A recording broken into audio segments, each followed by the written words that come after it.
Welcome to Huddle Up, Brought to you by the Fields Huddle Group. Jaguars senior writer John Oehser, NFL Network Analyst and former Jaguar Bucky Brooks, and senior reporter J.P. Shadrick bring you the latest on your Jacksonville Jaguars.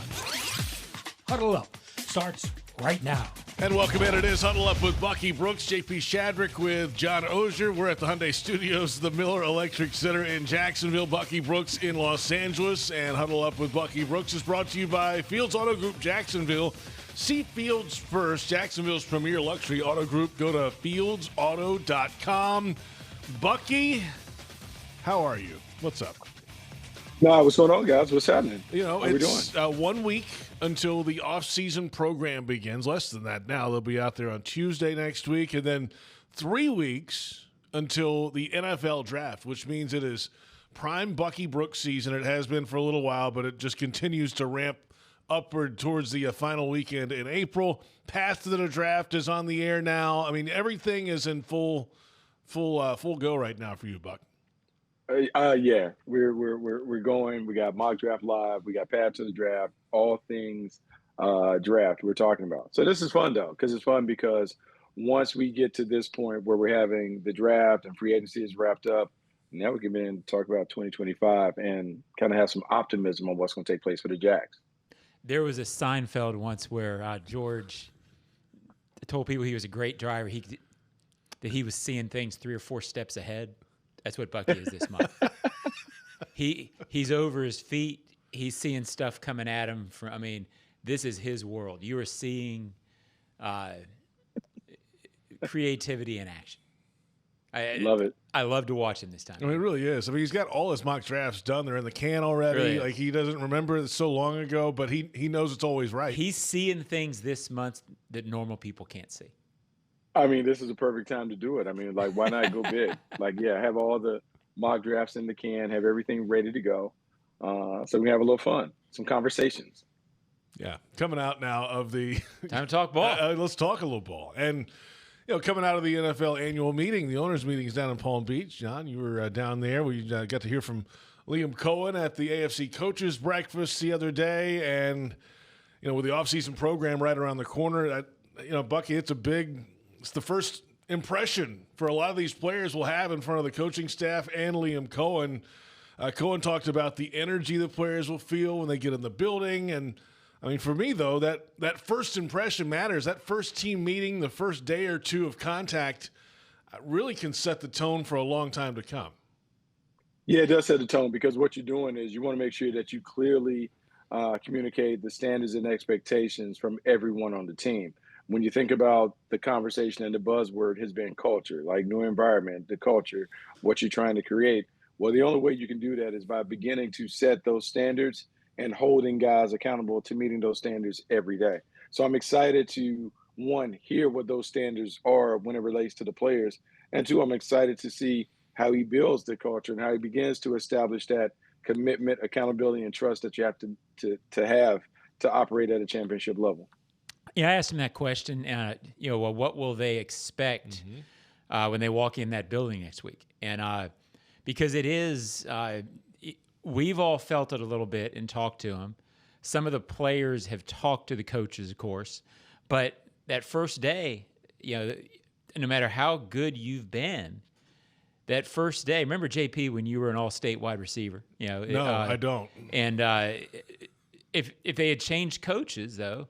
No matter how good you were, you're walking in the next year going, I was pretty good, but what if these guys don't like me? Right. You never know. So Liam talked a lot about he wants them to feel the energy, the excitement. Hey, we get to do this every day. Not a lot of people do. Have that love for football. But, Bucky, I also expect that when the players walk in, there will be an undertone of, hey, this is a different deal. This is going to be a more disciplined deal. We're going to do things right. We're going to do things differently, an undertone of that. So I expect it to be a mix of that on Tuesday or Wednesday or whenever they have that first meeting. Yeah, I'm pretty sure that they'll try and lay down the law and kind of set some parameters on what players are expected to do, how they're expected to act and those things. And everyone will say like, hey, this is going to be a little more disciplined and detailed than the previous thing. And you have to be careful with that because you don't want to poo-poo everything that was established before, because some of the players like the regime that was that preceded their arrival. But you also have to let them know that like all those things that were established before mean nothing. It's a new day. You have to earn the right to be on the field. And so it's a bit of an open competition, not for the elites, but for a lot of the guys. Like, look, it's an opportunity to improve and enhance your standing on the team. But for others, it's, hey, man, I got to play for my lives because these dudes don't have a vested interest in me in that regard. Yeah, I'd say there's 6-7 people who feel pretty good, and I'd say there's a lot. I mean, Trayvon and Josh Allen are going to start, and Brian Thomas Jr. Josh Hines Allen. I'm sorry. Brian Thomas Jr. is going to start. Trevor's going to start. I think Brenton Strange is going to start. That's okay. That's about it. They signed a bunch of guys who are going to start, but a lot of guys walking back in here. It's a new era. Certainly is. Certainly is.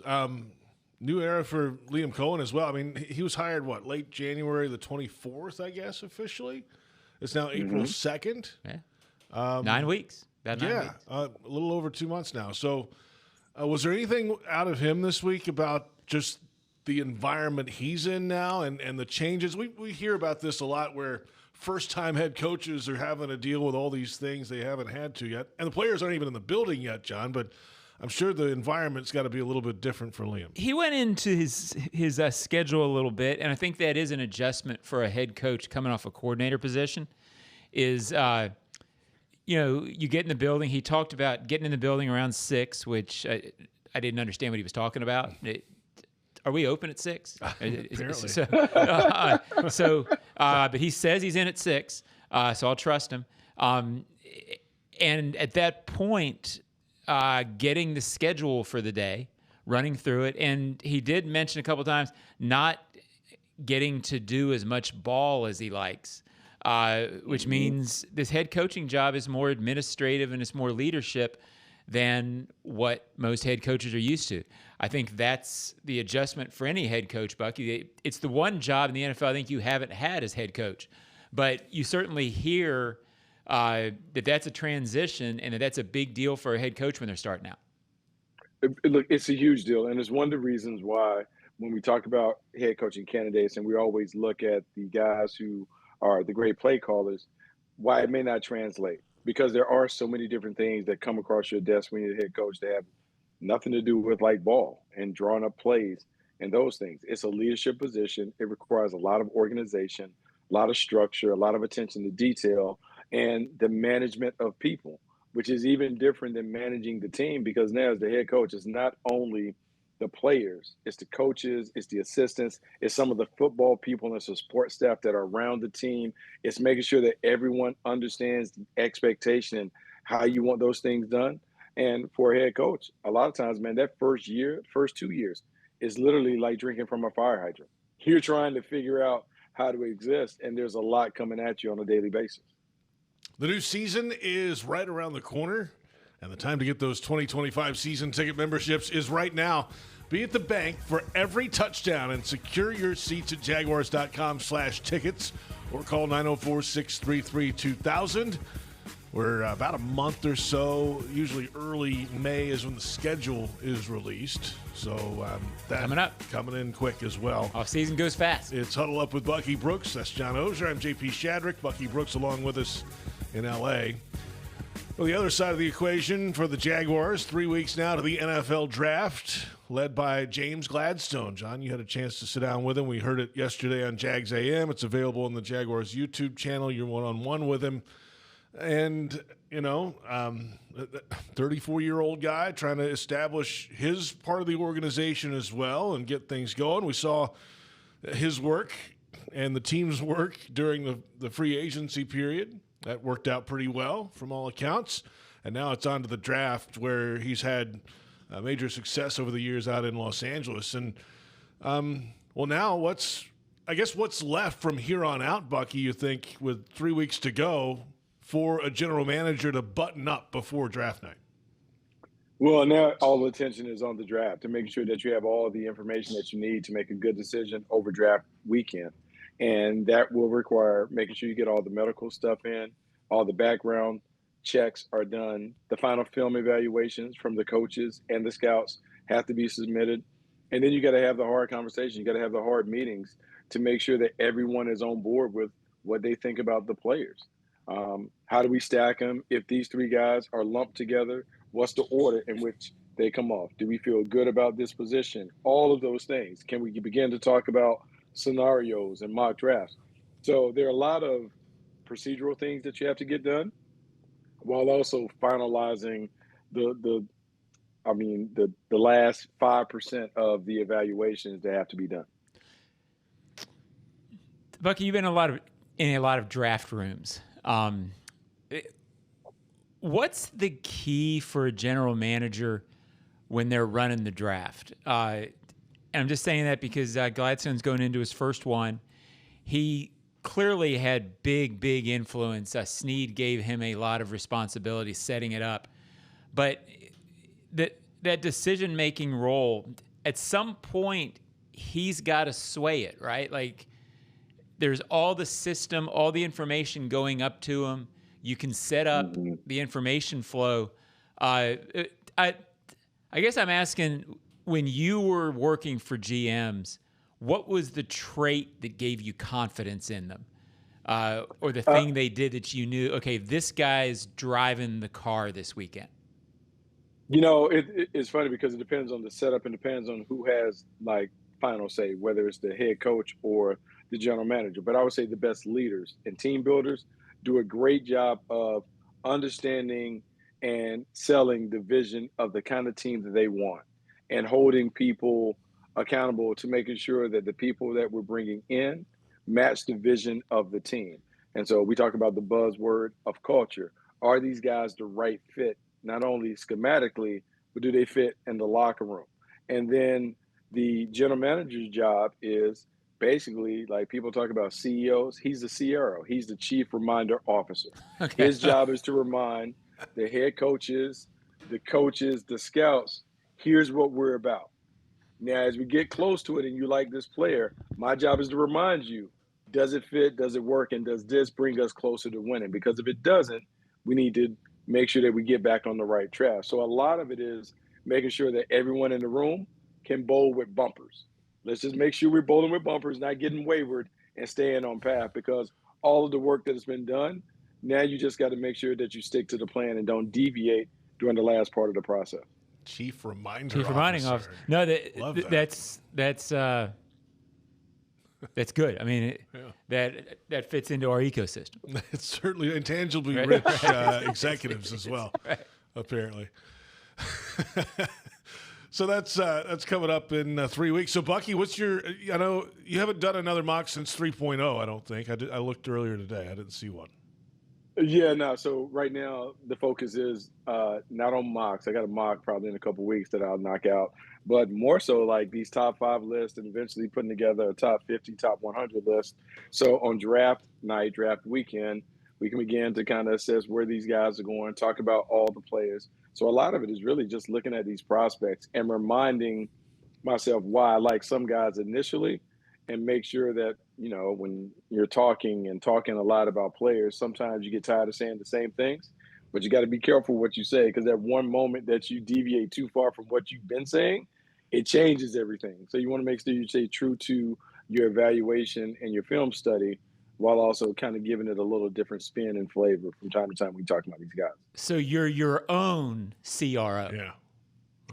Got sometimes you got to make notes and checks and balances and make sure that you don't go too far. And sometimes we say, I went a little far at that, like a little far. I got to come back and bring it back. But no, this is the fun part of it, because you'll see it like on Monday when the guys come in, all the excitement. It'd be like the first day of school down in Jacksonville when those guys get around each other and the coaches and those things. And then in another month when you bring the draft picks, it's all over again. And that's when it gets real. That's when we really can start casting eyes to next year and begin to kind of speculate on what kind of team we can have going forward.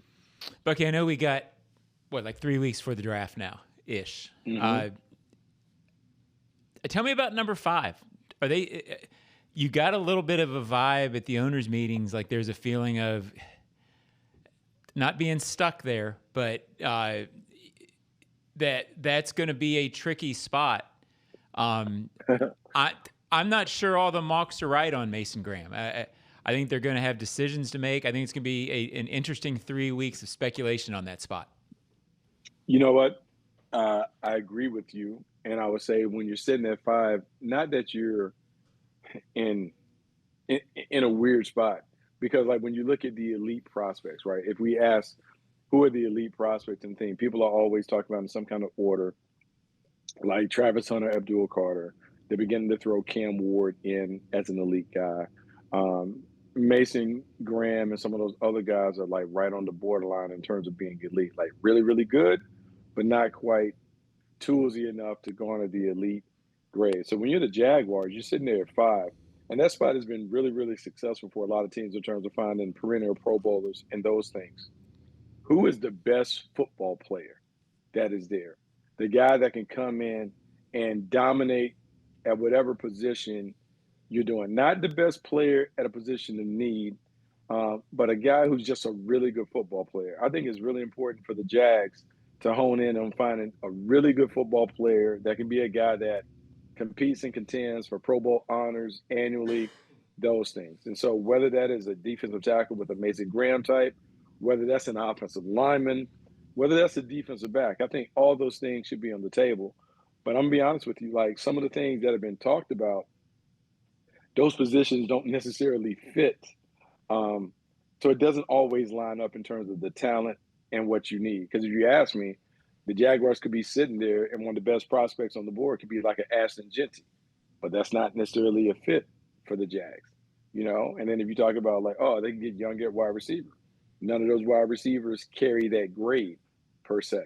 So there's a lot of uncertainty about how do you make sure that where you're drafting, you're getting someone whose talent matches the value of that pick. Hard thing. That's why Gladstone and Liam Cohen are in the meeting now trying to figure it out. Can you imagine if they picked a running back at 5? This place would melt down. Yeah. Would it? But what if it was a good one? What if it was a Fred Taylor type? I think the next month will be very, very Bucky, interesting. I guess. I mean, I don't know. Because it's just so opposite of what people are expecting. I know. You know? I know, and it's such a tricky spot. The reason why it's tricky is because literally at 5, right? So if we're talking about the popularity part of mock drafting or whatever, like Mason Graham would probably strike the people in Jacksonville as beige paint. Like, that's fine, but you're not excited, right? It's not a shiny toy. It's no one that you're like, yeah, can't wait to see it. It's like, okay, he's a good player, but a lot of us don't really know what they do unless we see sacks. But if I give you a shiny toy on the outside, like if Travis Hunter for somehow was able to fall, well, then you can get excited about that because you can see him, you can kind of quantify what he's going to do or what he can do for your team. But some of those other guys don't fit. Will Johnson's been hurt, so we can't really talk about him in that regard. It's a really tricky spot being at 5.